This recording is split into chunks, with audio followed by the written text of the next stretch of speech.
এইবারে যারা রাজনীতি শুনতে যাচ্ছেন তাদের উদ্দেশ্যে কথা বলি। আমার ছোট ভাই হাসনাত আব্দুল্লাহ এখানে পুরা এনসিপির ভূত ভবিষ্যৎ অতীত সবকিছু বলে গেছে। আমি খুব সমৃদ্ধ হয়েছি, সুখী হয়েছি জেনে।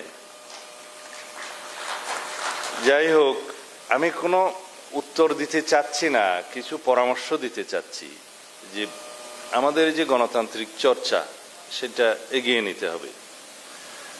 শুধু এই পরামর্শ দিতে চাই যে পৃথিবীতে একই সাথে কেউ সরকারি দল এবং বিরোধী দল থাকতে পারে না। একই দরজা হয় খুলতে হয়, না হলে বন্ধ করতে হয়। এখনো পর্যন্ত সেই টেকনিক কেউ আবিষ্কার করতে পারে নাই। যেদিন ছাত্র প্রতিনিধিরা সরকারে যোগদান করলো, আমি তখনও দেশে প্রত্যাবর্তন আসতে পারিনি। আজকে আপনাদের সাথে শেয়ার করি, সেদিন আমি বুঝে গেলাম এরা রাষ্ট্র বিনির্মাণে আর ভূমিকা তেমন বেশি রাখতে পারবে না। অনেকে বলবে আমাদের মাথায় তো অনেক বুদ্ধি। এটা বুদ্ধি নয়, এটা অভিজ্ঞতা। যে কোনো গণ অভ্যুত্থান পরবর্তী পরিস্থিতিতে যদি সরকারের দায়িত্ব নেয়ার জন্য সেই সরকার অভ্যুত্থানকারীরা অংশগ্রহণ করে, পৃথিবীর সব দেশেই সেই অবস্থাটা এইরকম। অ্যান্টি ইনকামবেন্সি পৃথিবীর সব দেশে থাকে, আছে, বাংলাদেশে একটু বেশিই আছে। সরকার বিরোধী মনোভাবটা সবসময় জনগণের মধ্যে থাকে। যে কোনো ব্যর্থতার জন্য প্রথমেই সরকারের দিকে আঙ্গুল তুলে, এই জন্য সরকার দায়ী। দায়ী কি দায়ী না সেটা পরে বিবেচ্য, কিন্তু সবাই বলবে সরকার দায়ী, যেহেতু দায়িত্বে সরকার। এই সরকারের দায়িত্বে আসাটা আমার মনে হয় সেটা তাদের সঠিক বিবেচনা সিদ্ধান্ত হয়নি। তাহলে আজকে প্রেসার গ্রুপ হিসাবে, জাতিকে নির্দেশক হিসেবে একটা ভূমিকা তাদের থাকতে পারত, যেটা প্রশ্নবিদ্ধ হয়েছে। এখনো তারা ছাত্র প্রতিনিধি হিসেবে যারা সরকারে বসে আছে, প্রতিদিনই তাদেরকে লায়াবিলিটি কাঁধে নিতে হবে। যাই হোক, ওদেরকে আমি সরে আসার জন্য আহ্বান নিজেরা জানালে তো হবে না, তাগিদটা নিজেদেরকে নিতে হবে। আর আমাদের কিছু কিছু ইতিহাস আছে পার্লামেন্টারি। সেই পার্লামেন্টে অনেক সময় আমরা বলতে শুনেছি, যদিও ওই পার্লামেন্টগুলোকে আমরা স্বীকৃতি দেই না, কিন্তু কিছু বচন, কিছু কাহাওয়াত এখনো রয়ে গেছে। একজন নেত্রী বলছিলেন, আর কি নামটা নেব কিনা, রোশন এরশাদ বলছিলেন, মাননীয় স্পিকার আপনিই বলে দেন আমি সরকারি দল না বিরোধী দল। এইরকম কোন চর্চা যেন আমরা ভবিষ্যতে না দেখি। বিরোধী দল সেটা যত সংখ্যা কম হোক, বিরোধী দলের একটা বিশেষ গুরুত্ব পার্লামেন্টে থাকে। সেটা 5 জনের হোক, 10 জনের হোক, 50 জনের হোক, 100 জনের হোক, বিরোধী দল বিরোধী দল। কালকে কয়েকটা সমাবেশ হয়েছে সারা দেশে, বিভিন্ন বিভাগ পর্যায়ে। এটা পত্রিকায় আজকে হেডলাইন দেখলাম, কোথাও বলছে বাংলাদেশ জামাত ইসলামী সরকার গঠন করবে, বিএনপি বিরোধী দলে যাবে। তো ভাই সব আপনারা কি নির্ধারণ করে দিয়েছেন বিএনপি বিরোধী দলে যাবে নাকি জনগণ করবে? কিন্তু আমার জবাবটা এখানে সেরকম না। আমার জবাব হলো, আপনারা যখন এত বেশি কনফিডেন্ট হলেন, আত্মবিশ্বাসী হলেন যে সরকারি দল হবেন, তাহলে নির্বাচন না আসেন না কেন? আজকে এই বাহানা, কালকে এই বাহানা, পরশু এই বাহানা দিয়ে নির্বাচনকে বাধাগ্রস্ত করতে চাচ্ছেন কেন? উদ্দেশ্য কি সেটা তো আমরা জানি, আরো একটু কিছুদিন পরে বলবো। কাদেরকে নিয়ে আপনারা আন্দোলন করছেন এখন যুগপথের সঙ্গে, সেটা জনগণ দেখছে। তাদের মধ্যে একটি দল আছে, আমি নাম নিলে তো আবার অসুবিধা, 2024 সালের 7ই জানুয়ারি আমিডামি নির্বাচনে অংশগ্রহণ করেছিল। মার্কাটা বলতে পারি, না না, আচ্ছা আপাতত এটা থাকলো, কারণ 7টা দলের মধ্যে আপনারা নাম খুঁজে নেবেন।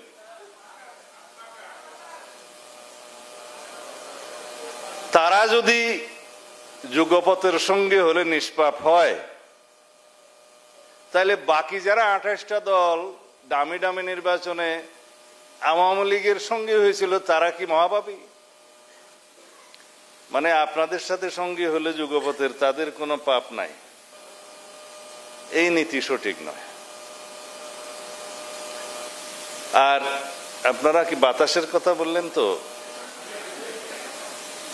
যারা 2024 সালের নির্বাচনে তারা অংশগ্রহণ করার সুযোগ হয় নাই, কিন্তু তার আগের সব নির্বাচনে যারা হাত পাকা দিয়ে বাতাস করেছে তারাও সঙ্গী। তাদের সম্পর্কে আমি বললাম বলে আমার উপর মহা আক্রমণ। কিন্তু সবাই এক এক রকমের দাবি নিয়ে আন্দোলনে যেতে পারেন, গণতান্ত্রিক অধিকার আছে। তা আমরা বলছিলাম যে বিষয়গুলো এখনো আলোচনার টেবিলে নিষ্পত্তি হওয়ার অপেক্ষায়, সেই জন্য অতিরিক্ত চাপ প্রয়োগ করার জন্য কি আপনারা রাস্তায় গেলেন? তো সেই চাপকে আবার বাতাস শূন্য করার জন্য আমাদেরকেও তো যেতে হবে রাস্তায় আন্দোলনে। সেটাকে আমরা এখন চাই, কারণ আমরা আলোচনার টেবিলে নিষ্পত্তি চাই। কারণ বাংলাদেশের গণতান্ত্রিক সংস্কৃতিতে অনেক পরিবর্তন হয়েছে। আমরা চর্চার মধ্য দিয়ে আছি রাজনৈতিক সংস্কৃতির, সেই চর্চা করতে করতে আমরা এটাকেই ধারণ করব।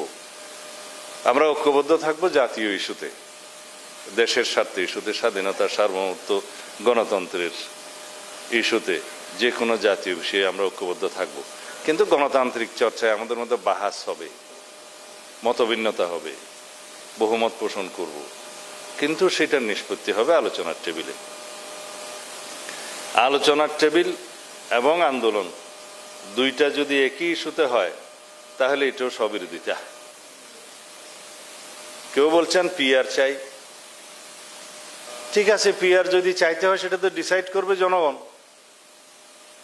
আমরা কে কয়টা রাস্তায় মিছিল করলাম, বিভাগীয় পর্যায়ে কে কয়টা সভা করলাম, 1000-2000 লোক নিয়ে মিছিল করলাম, তাতে কি পিআর প্রতিষ্ঠিত হয়ে গেল? আপনারা নির্বাচনী ইশতেহারে আপনাদের দাবিগুলো উল্লেখ করে নির্বাচনে আসুন। জনগণ যদি আপনাদের পক্ষে রায় দেয়, ইশতেহারের পক্ষে রায় দেয়, আপনারা সেটা বাস্তবায়ন করবেন। এটাই তো গণতান্ত্রিক রীতি। আর কেউ বলছেন এই সনদের আইন আনুক, আইনি ভিত্তি যদি না দেয়, তার ভিত্তিতে নির্বাচন না হয়, তাহলে নির্বাচনে যাবে না, ইত্যাদি ইত্যাদি। তা আইনি ভিত্তি দেওয়ার সমস্ত কলা কৌশল নিয়েই তো আমরা আলোচনায় আছি। সমস্ত রকমের বিশ্লেষণ আমরা করেছি, অনেকে তাদের দাবি দিয়েছে, প্রস্তাব দিয়েছে, বিশেষজ্ঞ কমিটি দিয়েছে, আমরা সেটার উপরে কথা বলছি। এবং কোন পদ্ধতি অবলম্বন করলে ভবিষ্যতে সাংবিধানিক জটিলতা হবে না, আইনানুগভাবে নির্বাচন করতে পারবো, সেই বিষয়ে আমরা মতামত দিয়েছি। আসুন, আমরা বিচার বিভাগের মতামত নেই, কারণ দিন শেষে এটার ইন্টারপ্রিটেশনের জন্য, বৈধতা অবৈধতা যাচাইয়ের জন্য তো সেই বিচার বিভাগের কাছেই যাবে। রাষ্ট্রে আইন প্রণয়ন করে আইন বিভাগ, সেই আইনটার উপর ভিত্তি করে বিচার করে বিচার বিভাগ, সেই আইনটার বা বিচার বিভাগের সিদ্ধান্ত বাস্তবায়ন করে প্রশাসন। এবং আমি এখন আর্টিকেল বললে অনেকে শেকায়েত করে, তারপরেও বলছি, বিচার বিভাগের সিদ্ধান্ত বিভিন্নভাবে সংবিধানে বলা আছে কিভাবে কিভাবে মান্য করতে হবে। ফান্ডামেন্টাল রাইটস এর ক্ষেত্রে আর্টিকেল 26-এ বলা আছে এইভাবে কিভাবে সংবিধানের ধারাগুলো বাস্তবায়িত হবে। আমরা সবাই আর্টিকেল 102 সম্পর্কে সবাই জানি, বাংলাদেশের আম জনতা জানে যে রিটের ক্ষমতা, যে কারো মৌলিক অধিকার ক্ষুণ্ণ হলে এটা আর্টিকেল 44 অনুসারে ক্ষমতা দেয়া আছে। আর্টিকেল 102 অনুযায়ী যে কোনো নাগরিক বিচার বিভাগের কাছে যাবে এবং বিচার বিভাগ সেই বিষয়ে বিচার করবে। বিচার বিভাগের সিদ্ধান্ত এবং রায় যে মান্য করতে বাধ্য, সেটা আর্টিকেল 111-এ বলা আছে যে কোনো জাজমেন্ট অ্যাপিলেট ডিভিশনটা হাইকোর্ট থেকে জজ জুডিশিয়ারি মানবে এবং অ্যাপিলেট ডিভিশনের ডিসিশন সকল জুডিশিয়ারি মানবে। এই বিষয়গুলো কেন দেয়া আছে? যদি এটা মান্য না হয় জুডিশিয়ারির সিদ্ধান্ত, তাহলে রাষ্ট্রের নৈরাজ্যের সৃষ্টি হবে, সেই রাষ্ট্র থাকবে না। বিচার বিভাগের স্বাধীনতা এই জন্যই দেয়া আছে কনস্টিটিউশনালি, যে বিচার বিভাগ হচ্ছে জনগণের মানবাধিকারের যেমন রক্ষক, সংবিধানের রক্ষক, রাষ্ট্রের যে কোনো বিচারিক বিষয়ের এবং আইনের বিষয়ের ব্যাখ্যা প্রদানের জন্য সুপ্রিম অথরিটি। আমরা বললাম সেখানে যাই, কারো কারো আপত্তি। কেন আপত্তি জানি না। যদি কনস্টিটিউশনাল অর্ডার করেই এই জুলাই সনদের বাস্তবায়ন করতে হয়, এখন থেকেই সেটার কার্যকর করতে হয়, তাহলে তো দেশে দুইটা কনস্টিটিউশন বিরাজ করবে। এখন জুডিশিয়ারি কোনটা মানবে, প্রশাসন কোনটা মানবে, সেটার প্রশ্নটা নিয়ে আমরা যাই, দেখি সুপ্রিম কোর্ট কি বলে। এই কথা বলার পরে কেউ কেউ বললেন যে সুপ্রিম কোর্ট যে 106-এ মতামত দিয়েছে এর সরকার গঠনের জন্য, এটা নাকি সঠিক হয় নাই।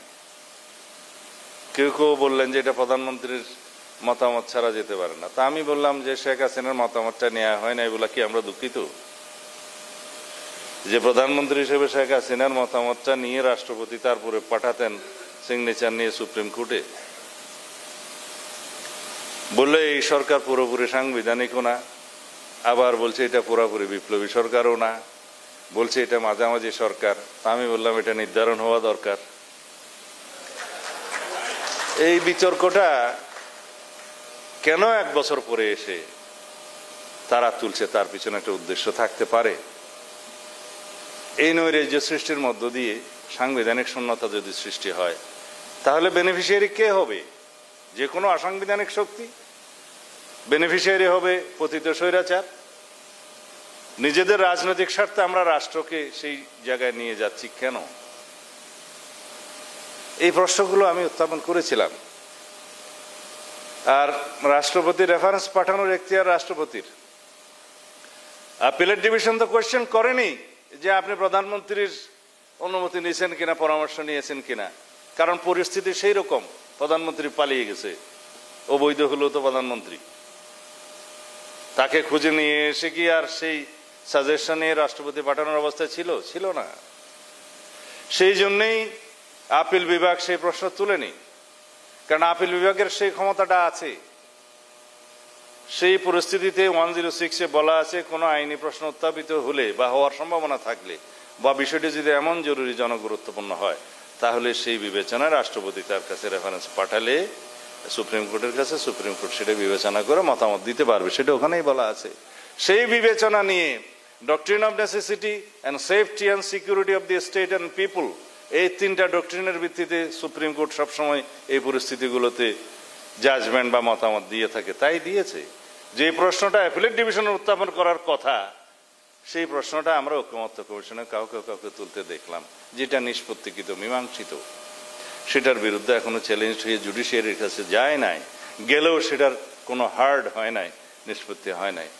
এই প্রশ্নগুলো থেকে তুলে এই সংবিধানকে, এই সরকারকে সাংবিধানিক ধারাবাহিকতার সরকার কিনা, সেই প্রশ্ন যদি আজকে উত্থাপন করা হয়, তাহলে তাদের মতলব আলাদা।